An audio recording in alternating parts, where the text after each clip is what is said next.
அனைவருக்கும் வணக்கம். நான் உங்கள் விஜய். இன்றைக்கி நம்ம இந்த எபிசோடில் எதை பற்றி பார்க்க போகிறோன்னா, ஒரு போயத்தை பற்றி தான் பார்க்க போகிறோம். அதில் அந்த ஆதர் என்ன சொல்ல வராங்கன்னா, a wise old owl lived in an oak. The more he saw the less he spoke. The less he spoke the more he heard. Why are not we like that wise old bird. இதில் என்ன சொல்ல வராங்கன்னா, author ஒரு வயசான ஒரு ஆந்தை ஒரு okay மரத்தில் வாழ்ந்துட்டு வருது.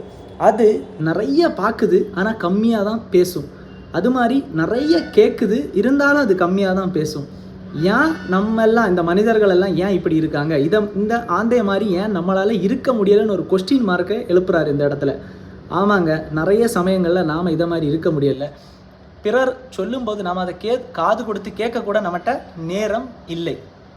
எப்போவுமே நம்ம இன்னொருத்தவங்க சொல்லும்போது கவனிக்க கூட இப்போ ஆட்கள் இல்லாமல் நிறைய பேர் இருக்காங்க தனிமையில்.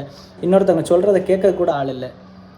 யார் என்ன சொன்னாலும் ஒரு ரூமில் 100 பேர் இருக்காங்கன்னு வச்சுங்களேன், நீங்கள் லவுடஸ்ட் பெர்சனாக வாய்ஸாக இருக்க வேண்டிய அவசியமே கிடையாது. நீங்கள் சொல்ல வர கண்டென்ட்டை கரெக்டாக சொன்னாலே போதும். அதுதான் தேவை. நீங்கள் பெரிய ஸ்மார்ட்டாக ரொம்ப இம்ப்ரெசிவான பெர்சனாக இருக்க வேண்டிய எந்த தேவையும் கிடையாது. நீங்கள் சொல்ல வர கண்டென்ட் கரெக்டாக அவங்களுக்கு போய் சேர்ந்தால் போதும், கன்வே ஆனால் போதும். அதுதான் இம்பார்ட்டன்ட். அதனால் யார் என்ன சொன்னாலும் கேட்டுக்கோங்க. கேட்குற மனப்பான்மையை ஃபஸ்ட்டு வளர்த்துக்கோங்க. வளர்த்துட்டு அவங்க கருத்தை சொன்ன அப்புறம் நீங்கள் பேசுங்க.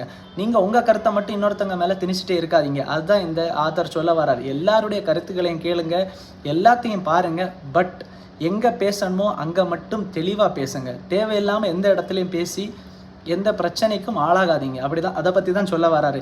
இந்த மாதிரி நல்ல கண்டனங்களை தெரிஞ்சுக்கணுன்னா என்னோடய சேனலை சப்ஸ்கிரைப் பண்ணுங்கள். நன்றி, வணக்கம்.